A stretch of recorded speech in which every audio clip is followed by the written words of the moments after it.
Oke, anak-anak semuanya, sebelumnya Assalamualaikum warahmatullahi wabarakatuh. Untuk pagi hari ini kita akan mulai kembali pembahasan soal yang berikutnya. Pada bagian 2 ini nanti kita akan membahas dari nomor 11 sampai dengan nomor 20. Oke, sekarang kita langsung saja untuk soal yang nomor 11. Di sini pada bacaan disajikan ada beberapa fakta unik tentang roller coaster, di mana wahana roller coaster itu merupakan satu wahana permainan yang menarik dan menegangkan. Tetapi fakta uniknya adalah bahwa ternyata pada roller coaster itu tidak terdapat mesin penggerak atau motor penggerak. Jadi permainan ini bisa bergerak karena mengandalkan adanya gaya gravitasi, kemudian energi potensial dan energi kinetik. Nah, di sini yang menjadi pertanyaan adalah ketika wahana itu sedang berada di puncak, kemudian ada pada bagian pertengahan dan di dasar, maka bagaimana dengan energi potensial dan energi kinetiknya? Nah, sekarang di sini kalau misalnya kita menghitung energi potensial tidak masalah ya, tetapi kalau untuk menghitung energi kinetik itu karena di sini kan tidak ada data yang menyatakan tentang kecepatan, sehingga untuk menghitung energi kinetik nanti kita tidak menggunakan rumus energi kinetik yaitu setengah mv kuadrat, tetapi kita akan menggunakan cara yang lain ya. Nah, di sini yang diketahui adalah posisi di A itu dengan massa 10 kg, tetapi karena di A tidak diketahui ketinggiannya berapa, sementara yang diketahui itu adalah ketinggian di B. Di sini ketinggian di B itu adalah 5 meter. Kalau dinyatakan bahwa posisi B itu adalah setengah, posisi B itu adalah setengah dari ketinggian di A, maka kita bisa menyatakan bahwa ketinggian di A itu adalah 10 meter. B-nya 5 meter, kemudian di C ini berarti ketinggiannya 0 karena dia berada di dasar. Kemudian posisi D itu adalah setengah dari ketinggian B, maka posisi D itu adalah pada ketinggian 2,5 meter. Nah, itu yang bisa kita identifikasi dari gambar ini. Masanya 10 kg, kemudian percepatan gravitasi adalah 10 meter per sekon kuadrat. Nah, untuk menghitung energi potensial, kita mulai dari energi potensial di A, karena ini yang kita ketahui pertama. Ketiganya 10 tadi, masanya 10 kg, percepatan gravitasi 10 meter per sekon kuadrat, kemudian H 10, sehingga di A ini kita bisa memperoleh data bahwa energi potensialnya sebesar 1000 Joule. Nah, bagaimana dengan energi kinetik di A? Nah, kita sudah memahami bahwa ketika berada di puncak itu benda itu berhenti sesaat, maka bisa dikatakan ketika di posisi puncak itu kecepatannya sama dengan 0. Maka bagaimana energi kinetik di A? Setengah mv kuadrat. Setengah kali 10 kg kali V-nya adalah 0 kuadrat, maka hasilnya energi kinetiknya adalah 0. Nah, itu sebagai modal kita bahwa di posisi puncak itu karena dia berhenti sesaat, maka bisa dikatakan energi kinetiknya sebesar 0. Nah, maka kita bisa menghitung energi mekaniknya bagaimana. Energi mekanik itu bisa kita peroleh dengan menjumlahkan energi potensial. Ini adalah energi potensial tadi yang 1000 itu adalah energi potensial, kemudian yang 0 ini tadi adalah energi kinetiknya. Sehingga di sini kita bisa memperoleh energi mekaniknya sebesar 1000 Joule. Nah, kemudian kita cari yang di posisi B, energi potensial di titik B masih bisa kita hitung dengan rumus M kali G kali H, 10 kali 10 kali 5, maka diperoleh energi potensialnya sebesar 500 Joule. Bagaimana dengan energi kinetiknya? Nah, di sini karena kita tidak bisa menggunakan rumus setengah mv kuadrat karena tidak ada kecepatan. Pada gambar tersebut tidak ada yang menyatakan kecepatan di B itu berapa. Maka untuk mengetahui energi kinetik di B, kita bisa mengurangkan energi mekanik dikurangi dengan energi potensialnya. Tadi sudah diketahui bahwa energi mekanik itu sebesar 1000 Joule. Nah, ini anak-anak harus ingat semuanya bahwa energi mekanik dimanapun itu sama. Maka energi mekanik di A, energi mekanik di B, di C, maupun di D, ini semuanya sama, yaitu 1000 Joule. Nah, maka untuk memperoleh energi kinetik di B, kita bisa mengurangkan energi mekanik dikurangi dengan energi potensialnya, sehingga diperoleh energi potensial di titik B itu adalah 500 Joule. Bagaimana dengan yang di C? Nah, di C, di sini untuk energi potensialnya sama ya dengan rumus MGH, tetapi ketinggiannya 0. Nah, maka nanti diperoleh energi kinetiknya, energi potensialnya itu sebesar 0 Joule. Sementara untuk energi kinetiknya, kita bisa mengurangi energi mekanik dikurangi dengan energi potensialnya tadi. Energi mekaniknya sebesar 1000, kemudian energi potensial di titik C itu adalah 0. Nah, maka diperoleh energi kinetik di C itu sebesar 1000 Joule. Nah, dari sini kita bisa memperoleh pengertian juga ya, bahwa ketika kita itu berada di posisi puncak, maka di sana nanti energi potensialnya itu yang nilainya maksimal. Tetapi untuk energi kinetiknya nilainya menjadi 0. Tetapi nanti ketika di posisi yang paling bawah, keadaannya menjadi terbalik. Karena di posisi paling bawah itu H sama dengan 0, maka energi potensialnya itu menjadi sama dengan 0, sedangkan untuk energi kinetiknya itu menjadi nilainya maksimal. Kemudian kita lanjut untuk mencari energi potensial dan energi kinetik di titik D.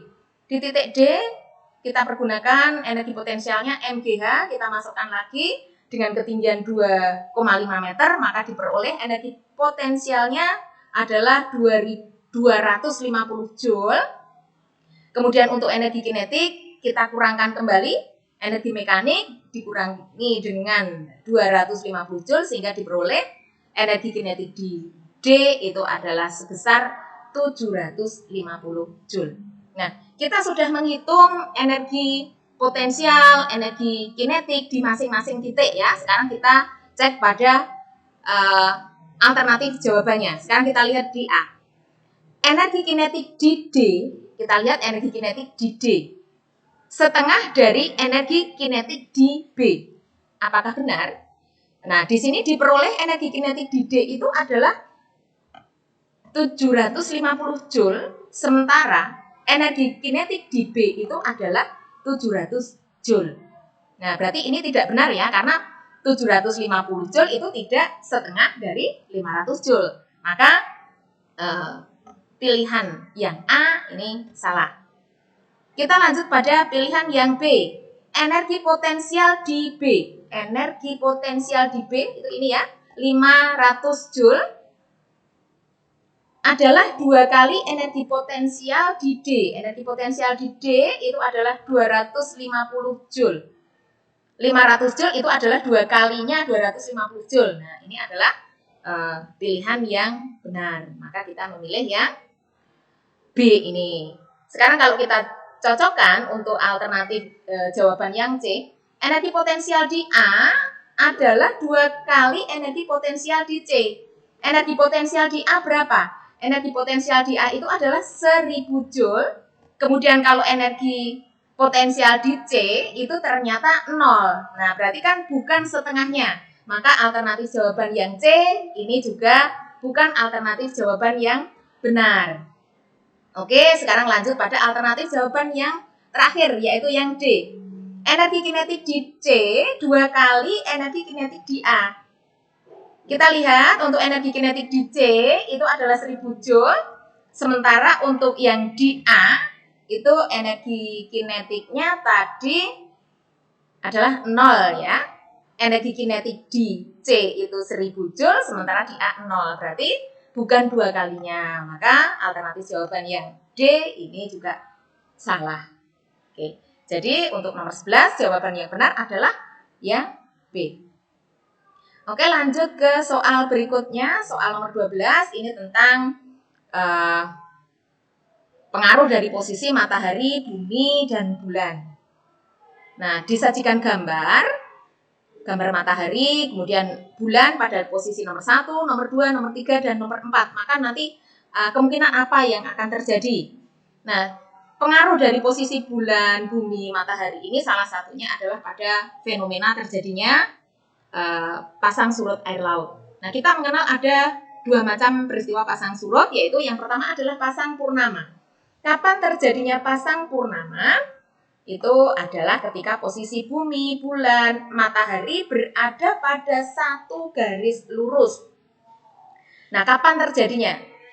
Posisi matahari, bulan, dan bumi ini berada pada satu garis lurus, itu biasanya pada awal bulan atau bulan baru, ini di posisi 1, atau kalau di gambar ini berarti di posisi ini ya.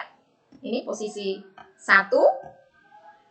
Kemudian bisa juga pada posisi 3. Nah, berarti di sini ini adalah posisi 3. Nah, apa yang terjadi pada saat itu untuk fenomena pasang surut air laut? Maka pasang naik, ketika terjadi pasang naik, maka pasang itu akan, atau permukaan air laut itu akan naik setinggi-tingginya. Sementara ketika nanti permukaan air laut itu surut, maka nanti surutnya itu adalah surut yang maksimal. Gitu ya. Nah, sekarang untuk yang pasang perbani. Apa yang dimaksud dengan pasang perbani? Itu adalah fenomena pasang surut air laut yang terjadi ketika posisi bulan, bumi, dan matahari itu membentuk sudut 90 derajat atau pada posisi tegak lurus. Nah, pada saat itu ketika terjadi air pasang, maka nanti pasang atau permukaan air laut itu hanya akan naik, tapi naik yang serendah-rendahnya. Sementara ketika terjadi surut, maka peristiwa surutnya air laut itu juga hanya sedikit, begitu ya. Nah, kapan ini terjadinya? Tadi sudah dijelaskan bahwa ketika membentuk sudut 90 derajat atau tegak lurus ya. Ini posisinya seperti ini, berarti sudutnya 90 derajat atau bisa dikatakan tegak lurus seperti ini. Nah, berarti ada pada posisi 2. Nih, pada saat kita melihat bulan itu tampak separuh. Atau sering kalau kita menghitung dari fase bulan, berarti itu bulan pada masa seperempatnya. Tapi yang bisa kita lihat di bumi itu adalah bulan itu tampak separuhnya. Kemudian bisa juga terjadi pada saat di posisi 4. Nah, ini juga nanti yang bisa dilihat di bumi itu adalah bulan separuh. Nah, ini kapan terjadinya? Kira-kira kalau dilihat dari fasenya berarti dia ada pada 3/4 bulan, begitu ya. Nah, sekarang kita cek. Pada pernyataan 1, bulan pada posisi 1 merupakan bulan baru. Ya, betul ya. Posisi 1 ini adalah bulan baru. Mengakibatkan pasang purnama air laut. Pasang purnama air laut ya, terjadi pasang di mana air laut itu nanti akan naik setinggi-tingginya. Oke. Itu benar ya, posisinya berada dalam satu garis lurus. Kemudian kita lihat pada pernyataan 2, di posisi 2, berarti posisi yang ini. Di posisi 2 merupakan bulan sabit. Bulan sabit. Nah, betul atau tidak kalau kita lihat di sini? Tidak ya, karena nanti yang bisa kita lihat dari permukaan bumi, bulannya bukan bulan sabit, tetapi bulan separuh. Nah, kemudian mengakibatkan terjadinya pasang purnama. Nah, ingat pasang purnama tadi kalau posisinya satu garis lurus. Nah, di sini di nomor 2 ini kan posisinya tegak lurus. Jadi dia bukan pasang purnama, tetapi yang benar adalah pasang perbani. Oke, kemudian kalau pernyataan yang nomor 3. Bulan pada posisi 3 merupakan bulan purnama. Oke, bulan purnama berarti benar ya. Ini benar. Yang mengakibatkan terjadinya pasang perbani. Apakah benar kalau posisinya itu satu garis lurus, maka yang terjadi adalah pasang perbani? Tentu saja tidak. Maka pernyataan tentang pasang perbani ini salah. Sekarang kita lihat yang pernyataan keempat, bulan pada posisi 4 merupakan bulan paruh. Ya, benar ya? Yang bisa kita lihat dari permukaan bumi, ini bulan tampak separuh. Akan mengakibatkan terjadinya pasang perbani. Oke, betul juga karena posisinya pada saat itu adalah tegak lurus, ya, antara matahari, bumi, dan bulan itu berada pada posisi tegak lurus. Oke, berarti pernyataan yang nomor 4 ini adalah pernyataan yang benar. Sehingga di sini kita bisa memilih jawaban yang benar itu adalah yang nomor 1 dan nomor 4. Oke, kalau sudah jelas kita lanjut pada soal nomor 13. Nah, di sini disajikan gambar. Ada seorang pegawai ingin memindahkan kotak beratnya 500 Newton ke atas bak truk dengan menggunakan bidang miring seperti pada gambar. Jadi yang diketahui di sini W-nya itu adalah 500 Newton, kemudian panjang bidang miring berarti ini adalah S-nya, kemudian ketinggian bak truknya 1,5 meter berarti ini adalah H, ya. Tetapi di sini ternyata terdapat benda lain, ada barang lain yang beratnya 100 Newton. Nah, berarti di sini untuk W, sekarang kita tambah yang tadinya itu hanya 500, kita tambah dengan 100, maka sekarang W-nya itu menjadi 600 Newton. Dengan papan yang panjangnya sama, kemudian ketinggian bak truk sama. Maka berapa besar gaya yang diperlukan untuk memindahkan kotak tersebut? Nah, untuk menyelesaikan soal ini, kita menggunakan persamaan pada bidang miring, yaitu W per F itu sama dengan S per H. W-nya tadi adalah 600, kemudian F itu yang ditanyakan, gaya yang diperlukan berapa. Kemudian S-nya itu adalah panjang bidang miring tadi, 3. Kemudian H itu adalah ketinggian baknya. Nah, sehingga di sini kita bisa menghitung F itu sama dengan 600 kali 1,5 dibagi dengan 3. Maka hasilnya adalah 300 Newton. Oke, lanjut karena ini juga bukan soal yang menantang ya, masih soal yang biasa-biasa saja. Lanjut pada soal berikutnya nomor 14. Ini tentang tekanan pada zat cair, yaitu hukum tekanan hidrostatis. Nah, barangkali di sini anak-anak sudah memahami bahwa ketika kita mengamati bendungan itu pasti konstruksinya itu berbeda dengan bangunan-bangunan yang lain ya.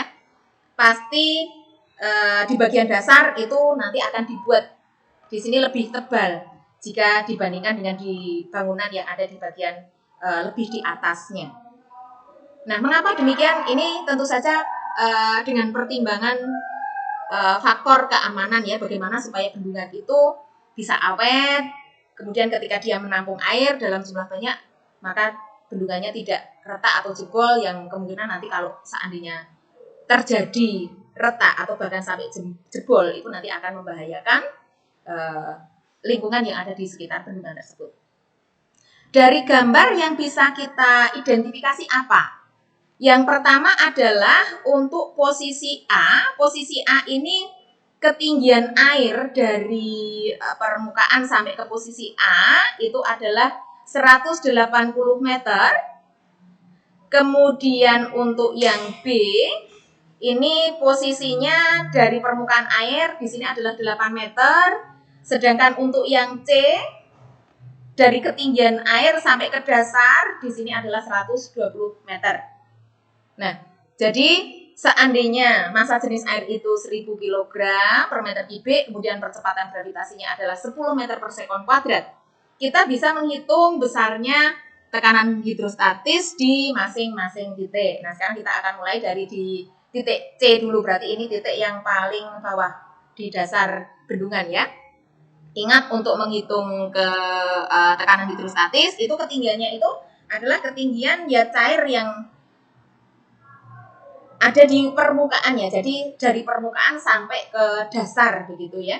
Sampai ke titik tersebut. Maka di sini kita masukkan untuk rho-nya 1000, percepatan gravitasi 10, kemudian ketinggiannya tadi dari permukaan air sampai ke dasar itu adalah 120 meter, sehingga nanti diperoleh besarnya tekanan hidrostatis di titik C itu adalah 1.200.000 Pascal atau 1.200.000 Newton per meter persegi. Nah, kemudian yang di B sama caranya seperti tadi ya. Kalau yang B ini tinggi permukaan air dari titik B itu adalah 8. Maka di sini hanya sama dengan 8, maka diperoleh tekanan hidrostatis di B itu adalah 80.000 Newton per meter persegi atau 80.000 Pascal. Kemudian yang terakhir di titik A, ini ketinggiannya 108 meter. Maka H di sini 108 meter diperoleh, tekanan hidrostatisnya adalah 1.080.000 Pascal. Nah, dari hasil ini kemudian kita bisa membandingkan mana yang tekanan hidrostatisnya paling besar. Nah, di sini ternyata yang paling besar adalah di titik C. Yang paling besar adalah di titik C, kemudian dilanjutkan dengan yang kedua adalah yang di titik A, baru kemudian di titik B. Maka jawaban yang alternatif nomor 1 ini benar. Kemudian untuk selisih tekanan hidrostatis di bagian A dan B, A tadi adalah 1.080.000 Pascal.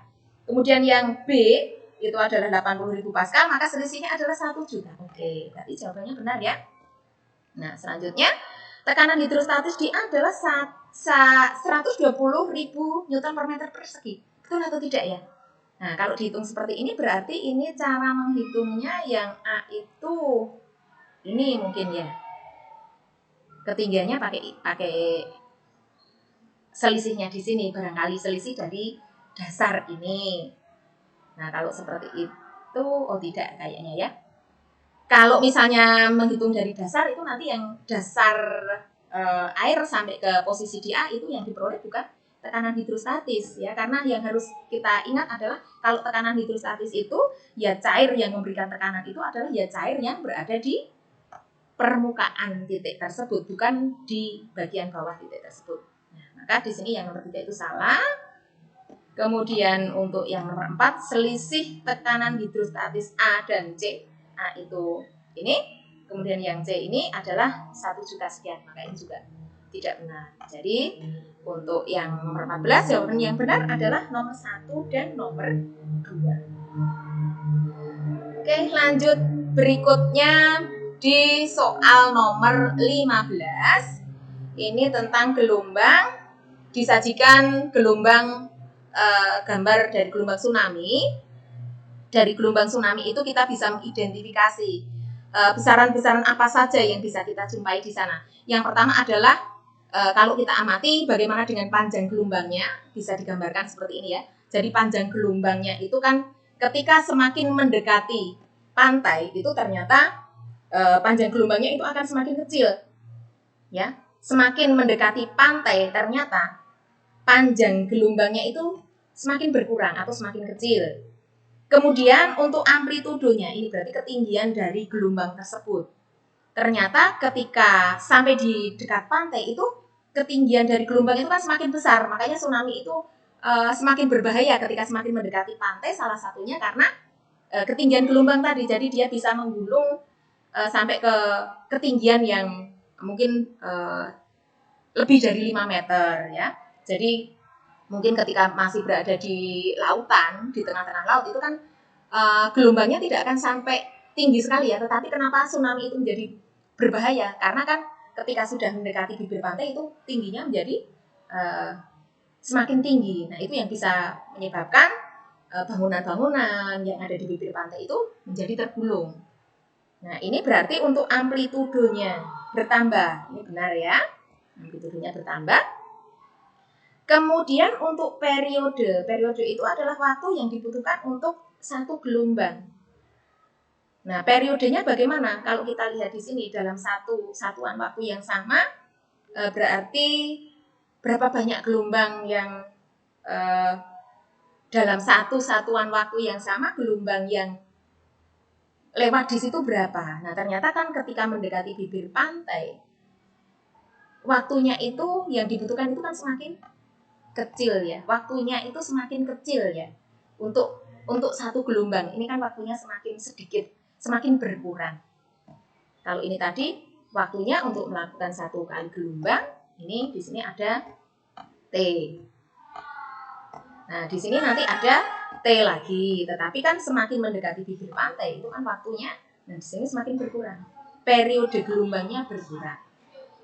Nah, bagaimana dengan frekuensinya? Misalnya ini kita ambil 1 sekian ini 1 sekon, ternyata mungkin dalam 1 sekon itu nanti jumlah gelombangnya akan semakin banyak, artinya frekuensinya akan semakin bertambah. Oke, jadi itu ya beberapa yang bisa kita identifikasi dari gelombang tsunami. Sekarang kita cek pada pernyataannya. Bagaimana pernyataan yang A? Semakin mendekati pantai, amplitudenya semakin berkurang. Oh, tidak ya, kalau amplitudenya semakin berkurang berarti tsunami itu tidak akan berbahaya. Karena nanti yang tergulung ya hanya kecil, hanya sedikit. Kemudian frekuensi gelombang tsunami semakin besar. Betul ya, tadi ini berarti jumlah gelombang dalam setiap satu satuan waktu itu semakin banyak. Semakin mendekati bibir pantai. Oke, ini benar. Kemudian untuk yang C, panjang gelombangnya semakin berkurang. Jika lautnya semakin dangkal, panjang gelombangnya itu berkurang, itu betul ya ketika mendekati bibir pantai. Tetapi untuk pernyataan semakin dangkal, betul memang di bibir pantai itu semakin dangkal ya. Tetapi istilah ini barangkali tidak cukup mewakili bagaimana nanti kalau di posisi di tengah laut, tetapi di tengah laut itu ada satu tempat yang dangkal. Nah, apakah di sana itu juga nanti panjang gelombangnya akan berkurang? Nah, barangkali itu yang membuat mungkin untuk pernyataan yang C itu kita masih ragu-ragu. Sehingga kalau masih ada alternatif yang lebih cocok, lebih sesuai, maka kita pilih yang paling sesuai, itu ya. Kemudian untuk yang D, ketika gelombang berada di permukaan laut yang jadi sumber gempa, itu berarti maksud pernyataan yang D itu adalah ketika berada di posisi ini. Ketika gelombang berada di permukaan laut yang menjadi sumber gempa, maka periode gelombangnya lebih kecil. Nah, apakah ini benar? Nah, seharusnya tidak ya, karena di sini periodenya seharusnya malah lebih besar. Nah, di sini jawaban yang paling benar berarti adalah yang B. Oke, lanjut ke soal berikutnya, nomor 16. Ini adalah tentang gelombang bunyi, tetapi yang disajikan itu adalah gelombang bunyi yang dihasilkan oleh alat musik, yaitu gitar akustik, ya. Pada bacaan itu sudah disajikan bahwa pada gitar akustik itu mempunyai beberapa bagian, kemudian di sana juga ada senar, mulai dari senar nomor 1 sampai dengan nomor 6, di mana nanti senar 1 itu luas penampangnya paling kecil, kemudian senar yang ke-6 itu luas penampangnya paling besar. Semakin besar luas penampang, maka semakin kecil frekuensinya. Oke, itu ya. Kemudian untuk memperbesar tegangan senar, kita juga bisa memutar bagian yang dinamakan sebagai tuner. Nah, dilihat di sini ada tuner nomor 3. Ketika kita memutar tuner searah jarum jam, maka tegangan senar itu akan bertambah, mengakibatkan frekuensi yang dihasilkan akan semakin besar. Nah, kebalikannya kalau kita itu memutarnya ke arah kiri, memutar tuner ke arah kiri, berarti tegangan senar akan berkurang, sehingga nanti frekuensinya akan semakin kecil. Kemudian yang ketiga, frekuensi senar itu juga dipengaruhi oleh panjang senar. Nah, kalau kita bermain gitar, bagaimana untuk mengatur panjang pendeknya senar? Itu kita bisa dengan cara menekan senar pada bagian fretboard atau bagian ini ya, papan fret. Nah, ketika kita memindahkan jari kita pada papan fret itu, sebenarnya pada saat itu yang kita lakukan adalah untuk membuat jarak kolom senar ini. Kalau semakin jauh jarak kolom senar dari bridge-nya, itu berarti dari bagian ini ya, maka frekuensinya itu akan berkurang. Artinya kan panjang senarnya itu semakin besar, semakin panjang jarak kolom senarnya, artinya kan panjang senarnya semakin besar begitu, maka nanti frekuensinya akan berkurang. Tetapi kalau jarak kolomnya itu pendek, berarti kan panjang senarnya itu pendek. Nah, di situ nanti frekuensinya akan semakin tinggi. Kemudian di sini yang diinginkan itu adalah ketika ingin memperoleh nada tinggi. Nah, bagaimana nada tinggi itu diperoleh? Nada tinggi itu akan terjadi ketika frekuensi senarnya itu tinggi ya. Nah, frekuensi senar yang tinggi tadi juga bagaimana? Yang pertama, kalau yang kita petik itu senarnya adalah senar yang paling kecil. Nah, jadi di sini kita ambil senar yang nomor 1, bukan senar yang nomor 6 ya. Kemudian yang kedua, frekuensi senar pada gitar itu dipengaruhi oleh tegangan senar. apabila senarnya itu semakin tegang, maka frekuensinya akan semakin besar. Supaya semakin tegang bagaimana? Kita putar tuner searah dengan jarum jam, ya. Nah, berarti kalau berlawanan dengan arah jarum jam, ini nanti bukannya semakin tegang, tetapi akan semakin kendor, maka frekuensinya justru akan turun. Kemudian yang terakhir, bagaimana kita mengatur jarak kolom senar atau panjang senarnya dengan menekan fretboard tadi. Kalau semakin jauh menekannya dari bridge, berarti kan panjang senarnya itu semakin panjang ya. Semakin panjang senar, berarti kalau semakin panjang senar, berarti kan frekuensinya akan semakin berkurang. Tapi kalau semakin dekat, berarti panjang senarnya semakin berkurang. Ketika panjang senarnya berkurang, maka nanti frekuensinya akan semakin besar. Jadi jawaban yang benar di sini adalah yang nomor 1, kemudian yang nomor 3, dan yang nomor 6. Oke, itu. Sekarang lanjut pada soal nomor 17. Ini tentang cermin, yaitu cermin cekung. Sebuah benda diletakkan di depan cermin cekung seperti pada gambar. Dihasilkan bayangan yang bersifat nyata diperbesar 2 kali. Nah, di sini pada gambar itu sudah disajikan fokus cerminnya itu berarti ini ya, ini fokus cerminnya berarti 12 cm. Kemudian bendanya itu berada pada jarak 18, berarti SO-nya itu 18, kemudian fokusnya 12. Tetapi dengan di sini ada pernyataan diperbesar 2 kali, maka kita bisa menyatakan bahwa nanti dalam keadaan seperti ini, benda itu akan berada pada posisi 36 cm dari cermin ya. Berarti kalau 36 cm dari cermin itu berarti dia berada di ruang 3, berada di belakang titik pusat kelengkungan cermin, berada di ruang 3. Nah, kemudian benda itu digeser 10 cm menjauhi cermin. Berarti sekarang bendanya itu berada pada posisi 28 cm dari cermin. Kalau di sini fokusnya itu 12, berarti titik pusat kelengkungan cerminnya itu 24. Antara cermin dengan titik fokus ini adalah ruang 1, kemudian antara cermin dengan titik pusat kelengkungan cermin ini adalah ruang 2. Di sini tadi angkanya berarti 24 ya, titik pusat kelengkungan cermin ada pada posisi 24 cm. Berarti kalau benda itu digeser 10 cm menjauhi cermin, dia berada di posisi 28 cm, artinya sekarang benda itu berada di ruang 3. Ya. Sekarang kita masukkan ke dalam persamaan lensa, kita pergunakan seperti ini. 1/S sama dengan 1/S ditambah dengan 1/S aksen, atau boleh juga 1/S aksen ini menggunakan 1/SI begitu ya. Jadi anak-anak boleh menggunakan ini, tetapi boleh menggunakan 1/S sama dengan 1/SI ditambah 1/SO, itu sama saja. Nah, sekarang kita masukkan. Fokusnya, tadi fokus cerminnya adalah 1/12 ya. Fokusnya adalah 12, maka 1/R-nya jadi 1/12. Kemudian untuk 1/S-nya 1/28 ditambah dengan 1/S aksen.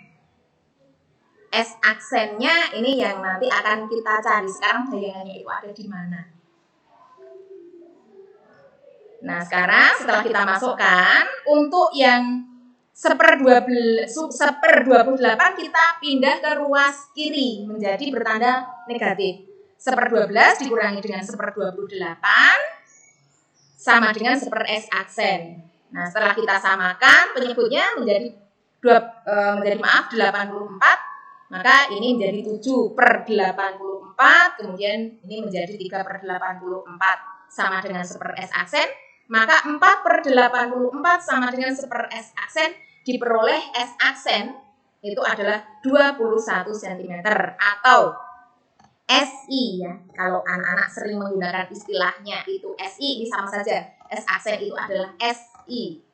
Nah, SI-nya adalah 21 cm. Berarti bayangan sekarang ketika benda itu digeser 10 cm menjauhi cermin, bayangan yang terbentuk sekarang itu berada pada posisi 21 cm. Di ruang berapa itu?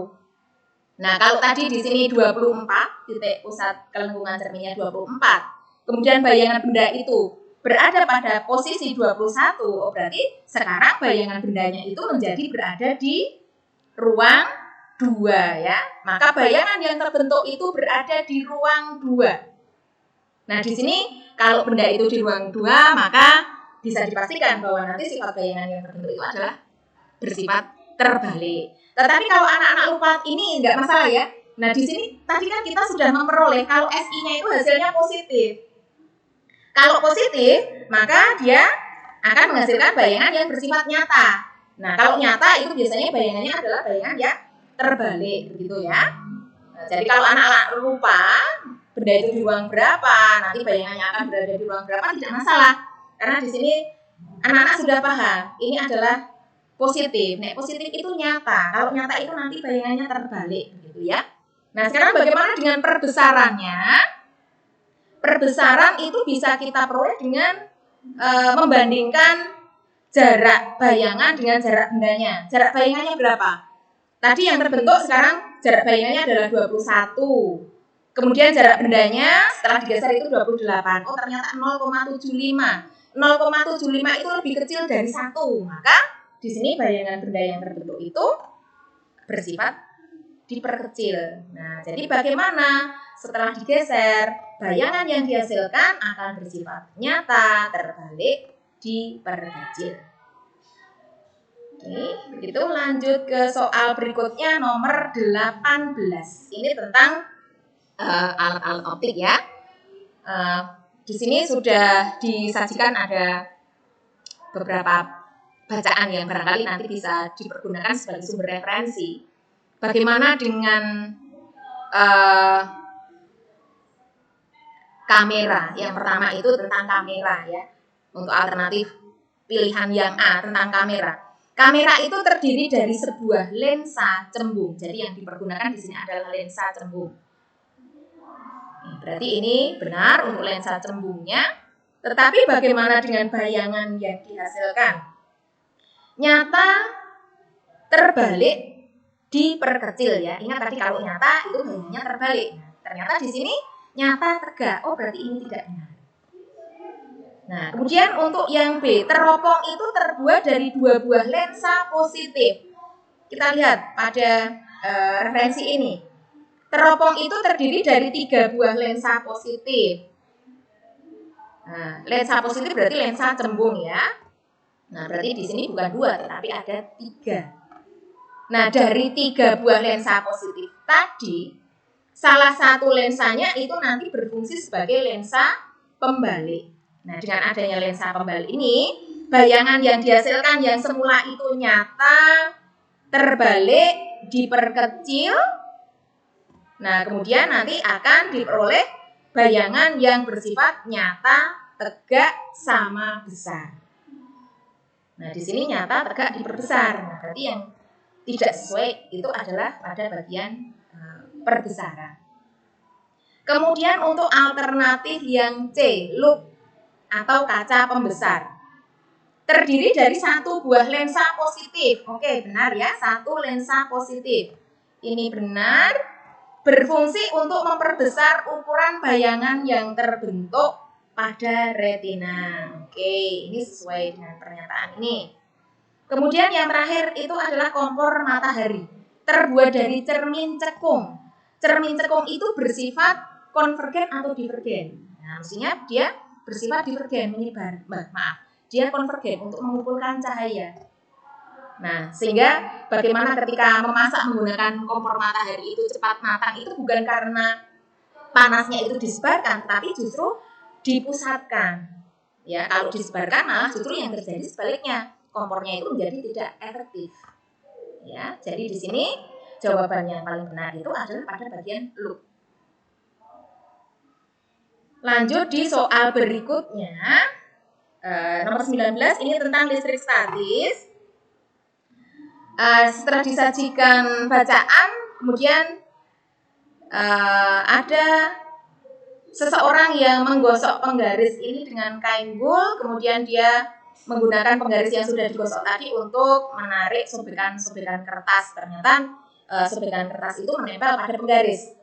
Nah, ini berarti menunjukkan dengan penggosokan penggaris ini pada kain wool itu nanti ada elektron yang berpindah.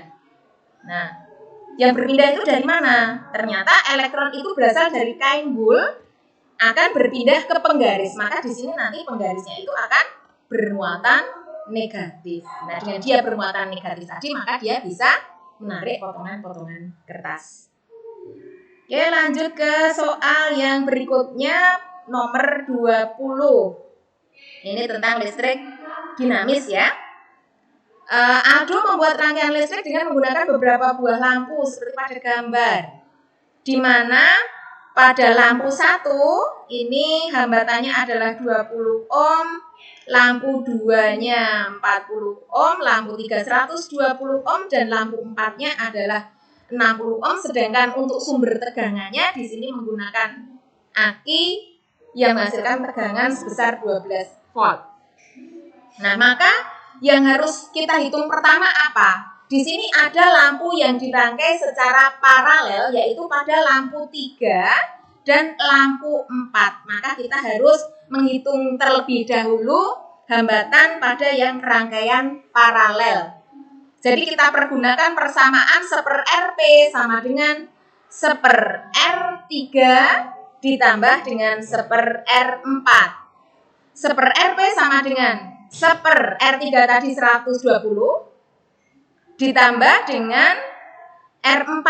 R4-nya tadi berapa? 60. Berarti 1/Rp sama dengan 1/120 ditambah dengan 1/60. Kalau kita samakan penyebutnya ke 120 berarti menjadi 1/Rp sama dengan 1/120 ditambah dengan 2/120. 1/Rp sama dengan 3/120. Maka Rp 120 dibagi 3. Nah, ternyata di sini diperoleh Rp-nya sebesar 40 ohm ya, 40 ohm.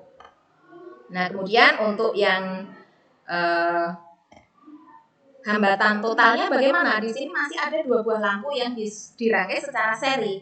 Maka kita hitung R totalnya dengan menambahkan 20 ohm ditambah 40 ohm ditambah dengan yang diperoleh dari rangkaian paralel tadi 40 ohm, diperoleh R totalnya adalah 100 ohm. Sedangkan tegangannya adalah 12 ohm, maka kita bisa menghitung I totalnya. I total, I sama dengan V dibagi R. V-nya tadi 12, R-nya 100, sehingga nanti diperoleh I totalnya adalah 0,12 ampere ya. Di sini kuat arus yang mengalir pada seluruh rangkaian ini adalah 0,12 ampere.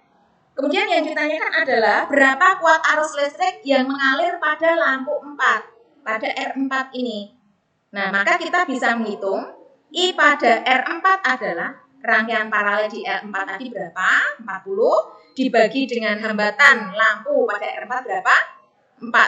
60 ya. Jadi 40/60 kali I totalnya 0,12, maka akan diperoleh 0,08 ampere. Jadi jawaban yang benar adalah yang B. Oke, anak-anak, untuk saat ini sampai pada nomor 20 ya. Nanti kita akan lanjut lagi pada bagian berikutnya. Lanjut pada soal nomor 21 sampai dengan nomor 30.